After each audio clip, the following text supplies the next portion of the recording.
आज हम करने लगे हैं 11.2। हमारा इसका जो टॉपिक है वो है इन्वर्स ऑफ लेप्लास ट्रांसफॉर्म। अब इसमें ये होगा कि हमने जो 11.1 में किया है कि हमारे पास जो क्वेश्चन होता था वो हम इसमें फाइंड करेंगे, आंसर हमें दिया हुआ है, इसको हम इन्वर्स कहेंगे लेप्लास ट्रांसफॉर्म का। वो किस तरह से होगा कि हमें यहाँ पे कैपिटल एफ़ की वैल्यू गिवन होगी और हमने उसको स्मॉल एफ़ में जो है वो लेके आना है। लेट्स से कि हम इसको कहेंगे क्योंकि ये एस की फॉर्म में है और पीछे हमने उसको शो किया था capital F of S, S small होगा हमारे पास, ठीक है।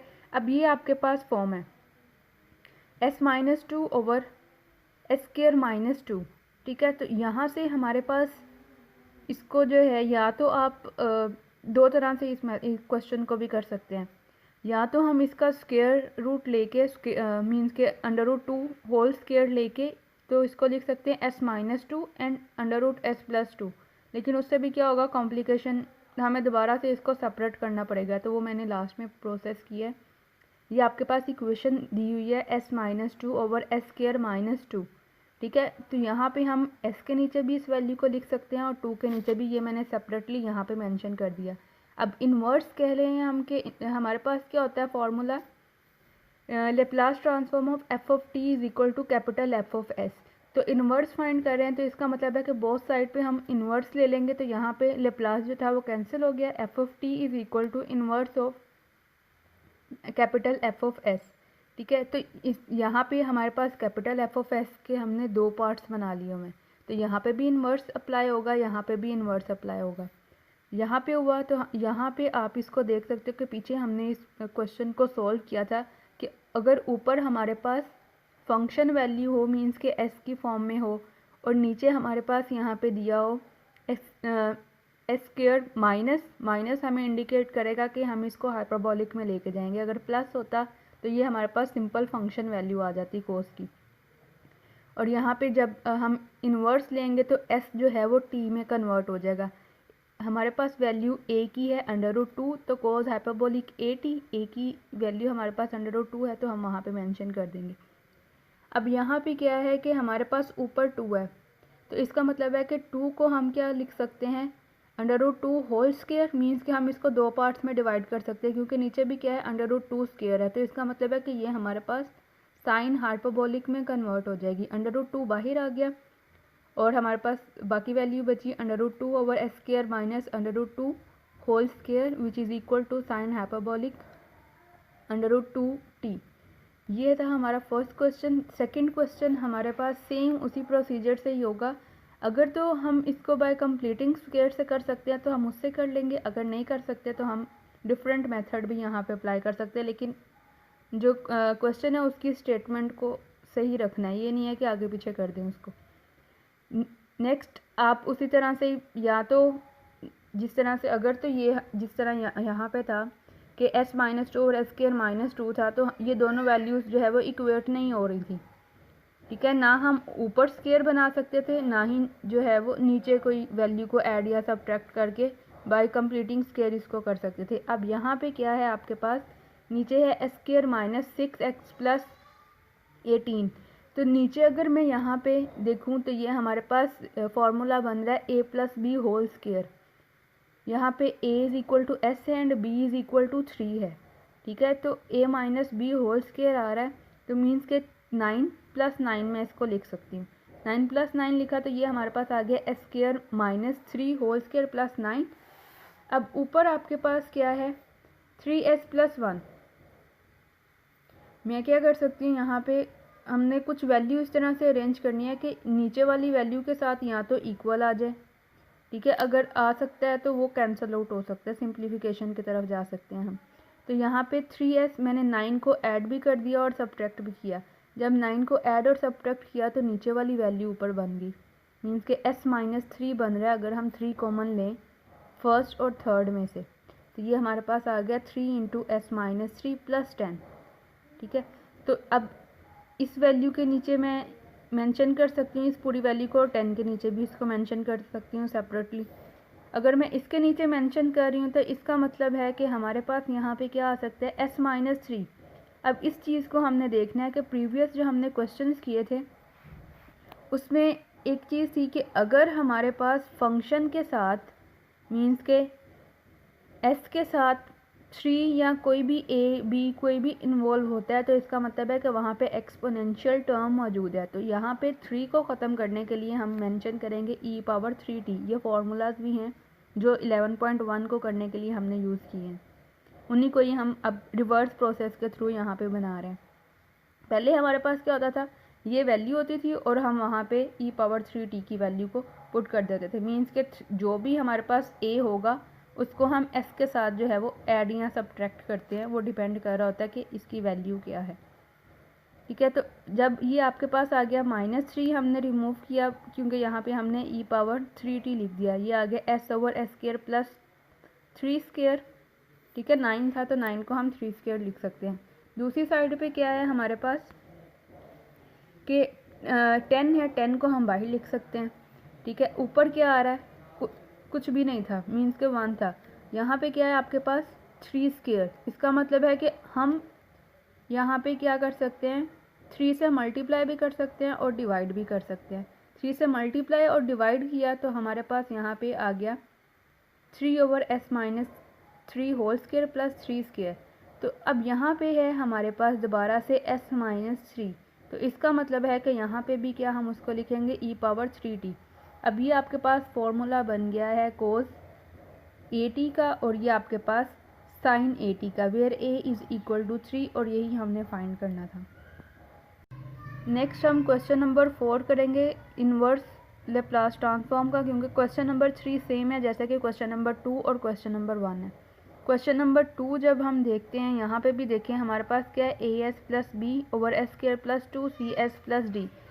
इसका मतलब, और साथ में हमें यहाँ पे उन्होंने कंडीशन दिया है कि d is greater than c² and c² is greater than 0। तो जब हम वैल्यू कोई भी क्योंकि आर्बिट्रेरी यहाँ पे इनको रिप्रेजेंट किया हुआ है, तो कोई भी वैल्यू रखें तो वो 0 से बड़ी आनी चाहिए। कब आएगी, जब हम उसका स्क्वायर ले लेंगे। ठीक है, तो यहाँ पे अब क्या है, s² प्लस 2cs। यहाँ से हमें पता चल रहा है कि हम यहाँ पे क्या कर सकते हैं, c² को ऐड और सब्ट्रैक्ट कर सकते हैं बाय कंप्लीटिंग स्क्वायर के लिए। ठीक है, तो यहाँ से अब मैंने c² को ऐड भी किया और सब्ट्रैक्ट भी किया, उससे क्या हुआ, s+c² plus d minus c² आ गया। अब ऊपर हमारे पास है as+b। अब इसको भी हम इस तरह से अरेंज करेंगे कि हमारे पास यहाँ पे s+c बन जाए और यहाँ पे क्या है as। इसका मतलब है कि हमें ac के साथ इसमें ऐड भी करना पड़ेगा और सब्ट्रैक्ट भी करना पड़ेगा ताकि a जो कॉमन आ जाए और यहाँ पे s+c बन जाए। तो यहाँ से a कॉमन आ सकता है तो s+c आ गया, माइनस ac प्लस b आ गया। मैंने इन टर्म्स को सेपरेटली किया, सेपरेट जब लिखा तो ये कैंसल आउट नहीं हो रहा, लेकिन ये प्रीवियस जो हमने क्वेश्चन नंबर 2 किया था उसी तरह की फॉर्म बन रही है। अब s+c है, इसका मतलब है कि c यहाँ पे जो टर्म है उसको हम रिमूव कर सकते हैं, मीन्स कि हम उसको एक्सपोनेंशियल फॉर्म में कन्वर्ट कर सकते हैं। तो यहाँ पे इन्वर्स लेप्लास ट्रांसफॉर्म अप्लाई किया, आप यहाँ पे मेंशन करेंगे by applying inverse of Laplace transform. तो यहाँ पे आपके पास आ गया s+c है, नीचे भी s+c है, तो इसका मतलब है कि हमने यहाँ पे एक्सपोनेंशियल को बाहर लेना है तो e⁻−ct आ गया। ठीक है, b-ac जो था वो हमारे पास था कांस्टेंट, तो कांस्टेंट को हम बाहर लिख लेंगे। नीचे क्या है हमारे पास a की वैल्यू d-c²√2। ठीक है, तो हम उसको ऐड भी मल्टीप्लाई भी कर सकते हैं और डिवाइड भी कर सकते हैं। मल्टीप्लाई और डिवाइड इसलिए कर रहे हैं ताकि हमारे पास इन्वर्स निकल सके उस चीज़ का। तो यहाँ पे भी s+c है, तो इसका मतलब है कि e⁻−ct आ गया, और बाकी आपके पास जो टर्म बचेगी, यहाँ पे मैंने एक स्टेप स्किप किया है, डायरेक्टली किया हुआ है कि जब हम लिख देंगे e⁻−ct तो हम लिखेंगे inverse of Laplace transform √d-c² over s² plus √d-c² whole square. ठीक है, तो उसके बाद हम ये वाली टर्म यहाँ पे मेंशन करेंगे। क्वेश्चन नंबर 5 भी सेम है जैसे हमने किया है क्वेश्चन नंबर 6। क्वेश्चन नंबर 6 थोड़ा सा डिफरेंट है। इसमें क्या है, हमारे पास ऊपर सिर्फ एक फंक्शन दिया हुआ है s और नीचे हमारे पास ये स्क्वायर फॉर्म में दिया हुआ है। इसका मतलब है कि हमारे पास यहाँ पे क्या है, या तो हमें a के साथ इसको ऐड करना पड़ेगा और सब्ट्रैक्ट करना पड़ेगा, उससे क्या होगा हमारे पास वैल्यू निकल सकती है। लेकिन नीचे क्या है, स्क्वायर फॉर्म में टर्म्स हैं और मल्टीप्लिकेशन में है, तो हमें यहाँ पे पहले इसकी एक प्रॉपर फॉर्म बनानी पड़ेगी। सॉरी, मैं क्वेश्चन नंबर 5 का बताना शुरू हो गई थी। क्वेश्चन नंबर 5 सेम है जैसे कि क्वेश्चन नंबर 4 हमने किया। क्वेश्चन नंबर 5 में ये देखें, यहाँ पे ये दोनों आपस में मल्टीप्लाई हो रही हैं और मल्टीप्लिकेशन का हमारे पास कोई भी फॉर्मूला मौजूद नहीं है, तो हमें पहले इसको कन्वर्ट करना पड़ेगा एक प्रॉपर फॉर्म में। प्रॉपर फॉर्म में कन्वर्ट करने के लिए हमने यहाँ पे मेथड अप्लाई किया, a over S square plus S square plus A square plus B over S square plus B square. इससे क्या होगा, हमारे पास a और b की वैल्यूज़ आ जाएंगी और यहाँ पे समेशन का साइन दरमियान में समेशन आ जाए या फिर हमारे पास नेगेटिव आ जाए, वो डिपेंड करेगा a और b की वैल्यूज़ हमारे पास क्या निकल रही हैं। तो इन वैल्यूज़ से हम क्या कर सकते हैं, a और b की वैल्यूज़ को निकाल सकते हैं। b की वैल्यू हमारे पास निकल आई और a की भी। इन दोनों वैल्यूज़ को मैं इस इक्वेशन, मैंने इसको k का नाम दिया हुआ, इसमें पुट कर दिया, तो हमारे पास f ऑफ s ये बन गया। अब इसको हम इन्वर्स निकाल सकते हैं किस तरह से, कि ये हमारे पास कांस्टेंट है, इसको हम बाहर लिख लेंगे, यहाँ से ये कांस्टेंट है, इसको बाहर लिख लेंगे। अब टर्म आ गई S square plus A square. इसका मतलब है कि ऊपर भी कोई ना कोई टर्म होनी चाहिए इस फॉर्मूला को कंप्लीट करने के लिए। अगर हम s के साथ मल्टीप्लाई करते, s के साथ मल्टीप्लाई नहीं कर सकते क्योंकि यहाँ पे फिर हमें 1 ओवर s इन्वर्स लेना पड़ेगा उसका भी, जो कि पॉसिबल नहीं है, फिर मल्टीप्लिकेशन फॉर्म आ जानी थी। तो यहाँ पे दोबारा से हम क्या करेंगे, a के साथ एक कांस्टेंट टर्म के साथ हम मल्टीप्लाई और डिवाइड कर सकते हैं। इससे ये होगा कि इन्वर्स पे कोई भी फ़र्क नहीं पड़ेगा। तो इन्वर्स लिया तो ये हमारे पास आ जाता है साइन AT और यहाँ से हमारे पास साइन BT आ जाता है। ये हमारा इसका जो है वो आंसर आ गया। यहाँ पे मैंने एक और चीज़ की है कि हमारे पास था a square minus B square. अगर मैं माइनस को कॉमन ले लूँ, कॉमन लेने से ये होगा कि हम इन दोनों टर्म्स को कॉमन ले सकते हैं बाद में। तो माइनस मैंने कॉमन लिया तो ये आ गया बी स्क्वायर माइनस ए स्क्वायर, ये दोनों टर्म में है तो इसको मैंने बाहर लिख लिया और ये हमारा आंसर आ गया।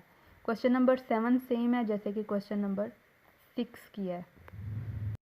क्वेश्चन नंबर 8 है हमारे पास। क्वेश्चन नंबर 8 में हमारे पास यहाँ पे है 3s माइनस 8।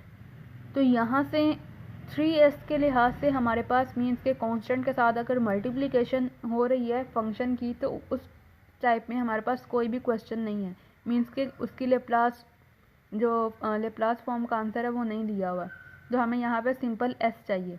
तो s चाहिए, हमने क्या किया, 3 कॉमन लिया तो यहाँ पे क्या है, स्क्वायर है, यहाँ से आप कॉमन लेंगे तो ये 3 स्क्वायर आ जाएगा, s माइनस 8 ओवर 3, ये आ गई फॉर्म आपके पास।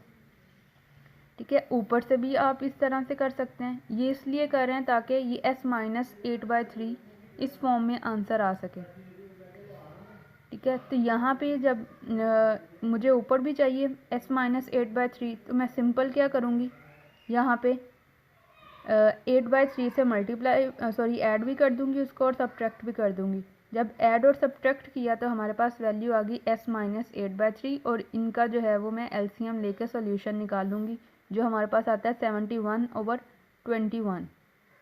ठीक है, ये हमारे पास जब वैल्यू आ जाती है, ठीक है, यहाँ से वैल्यू आ गई। अब इसके नीचे मैं इसको सेपरेटली लिख सकती हूँ, इसके नीचे भी लिख सकती हूँ। यहाँ पे क्या आ जाता है, 7 इससे कैंसिल होकर 3 आ जाता है, 3 यहाँ पे नीचे आ गया, ये आपके पास आ गया 71 ओवर 9 मल्टीप्लाई बाय 3। ठीक है, और 1 over s minus 8/3 whole square. अब इन्वर्स अप्लाई करेंगे taking inverse of Laplace transform. यहाँ पे अब आपके पास वैल्यू क्या है, -8/3। तो इसका मतलब है कि आप इसको क्या करोगे, e पावर 8/3t आ गया, और यहाँ पे इन्वर्स ऑफ 1 ओवर s हमारे पास इक्वल होता है 1 के, तो यहाँ पे 1 आ जाएगा। Laplace transform of 1 is equal to 1 over s होता है। ठीक है, तो इन्वर्स लेंगे तो 1 ओवर s का जो है वो 1 आंसर आता है। और यहाँ पे हमारे पास सेम प्रोसीजर, ठीक है, लेकिन यहाँ पे क्या बाकी बच जाता है, 1 ओवर s स्क्वायर। जब एस स्क्वायर आता है तो इसका मतलब है कि हम लेप्लास ट्रांसफॉर्म ऑफ टी ले रहे हैं। तो T is equal to inverse of 1/s²। तो यहाँ पे inverse Laplace transform of 1/s² is equal to T. यहाँ पे उसका मैंने आंसर मेंशन कर दिया। नेक्स्ट है क्वेश्चन नंबर 9। क्वेश्चन नंबर 9 में हमारे पास यहाँ पे पावर दी हुई है 5। ठीक है, तो यहाँ पे 5s/s+7 whole power 5 + 3 over this value. या तो इसको सेपरेट कर ले, या हम क्या करेंगे, इसमें s+7 है, ऊपर भी s+7, सेम प्रोसीजर होगा हमारे पास जैसा कि हमने ऊपर किया था। थोड़ा सा चेंज यहाँ पे इस तरह से आएगा, क्योंकि जब हम Laplace transform of t power n लेते हैं तो इसका मतलब होता है कि n factorial over s power n+1। ठीक है, अब पावर आपके पास क्या है 5, तो उसके रिस्पेक्ट से हमारे पास यहाँ पे आंसर होना चाहिए। तो हम उस कांस्टेंट टर्म को मल्टीप्लाई भी कर सकते हैं और डिवाइड भी कर सकते हैं। ठीक है, हमारे पास यहाँ पे आ जाता है इन्वर्स ऑफ, ये आपके पास है ना 1/s+7 पावर 4। किस तरह से, ये एक कैंसिल हो जाता है, बाकी आपके पास आता है 5, मैंने बाहर लिख दिया। इन्वर्स ऑफ 1/s+7 पावर 4, और यहाँ पे आपके पास है s+7 पावर 5। तो अब पावर 4 है, उसके लिहाज से हमारे पास यहाँ पे क्या होना चाहिए, n+1 है ना, मीन्स के अगर मैं 3 फैक्टोरियल लेती हूँ और s पावर 3 + 1 तो वो 4 के इक्वल आएगा। इसका मतलब है कि यहाँ पे हमें 3 फैक्टोरियल से मल्टीप्लाई और डिवाइड करना पड़ेगा। मैंने यहाँ पे इसको 3 फैक्टोरियल से मल्टीप्लाई किया और डिवाइड किया, उससे हमारे पास क्या आ गया, t³ निकल आया। सेम प्रोसीजर यहाँ पे करेंगे। यहाँ पे भी आपके पास पावर थी 5, तो 5 पावर लेके आने के लिए हमें 4 फैक्टोरियल से मल्टीप्लाई करना पड़ेगा और डिवाइड करना पड़ेगा ताकि एक कंप्लीट फार्मूला बन जाए। तो यहाँ पे आपके पास आ जाएगा t पावर 4। अब e पावर -7t कॉमन आ रहा है, तो हम उसको कॉमन ले लेंगे, और t³ भी कॉमन आ रहा है, t³ को कॉमन लेके बाकी हमारे पास ये कुछ आ जाएगा। अब क्वेश्चन नंबर 10, 11, 12, 13 सेम है जैसे कि हमारे पास क्वेश्चन नंबर 6 है।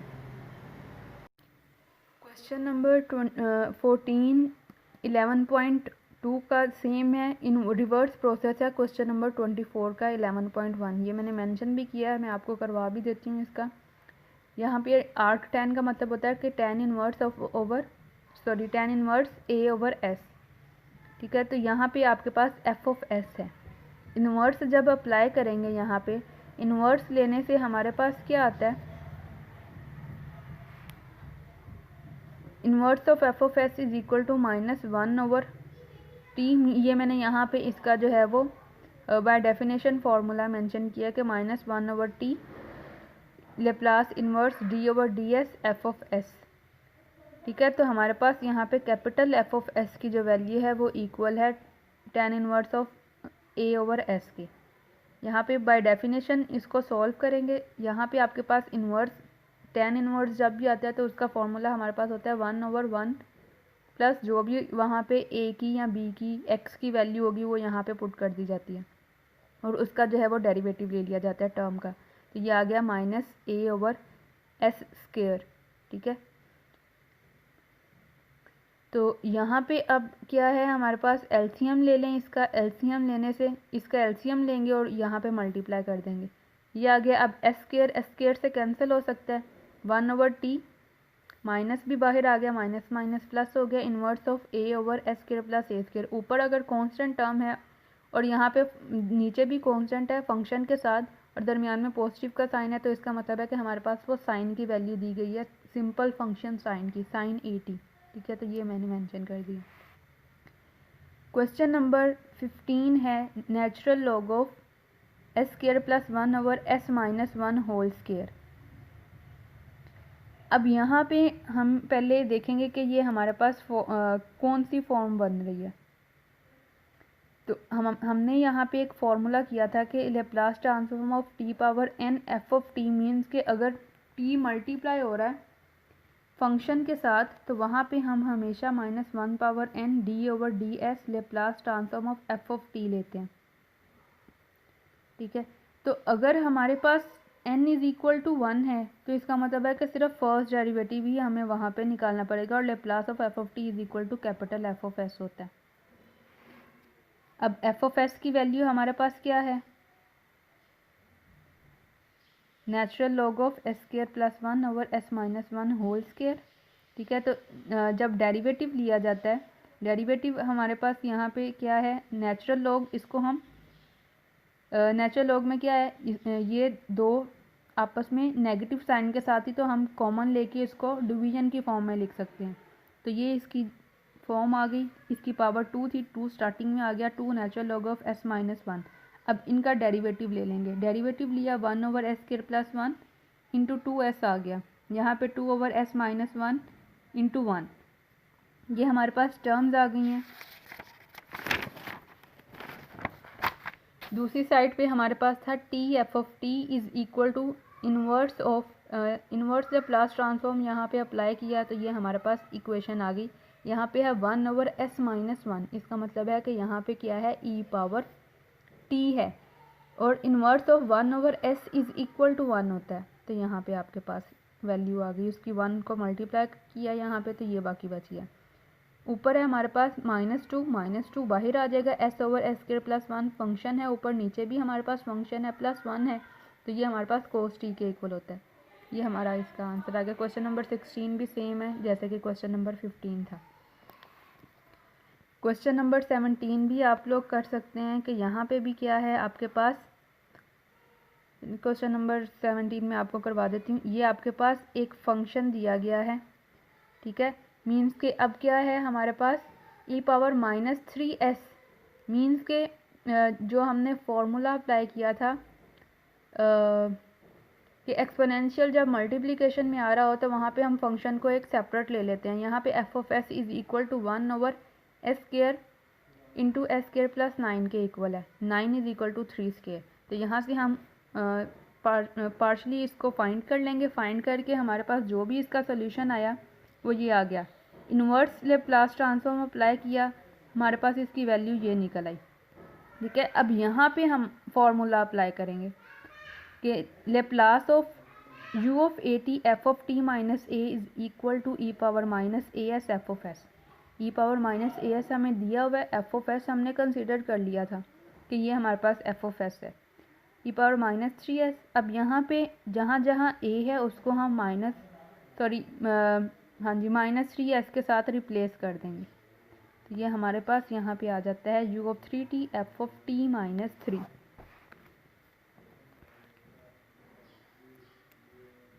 अब इसका लेप्लास ट्रांसफॉर्म यहाँ पे था, ठीक है, तो इन्वर्स लेप्लास ट्रांसफॉर्म यहाँ पे इन्वर्स आ गया,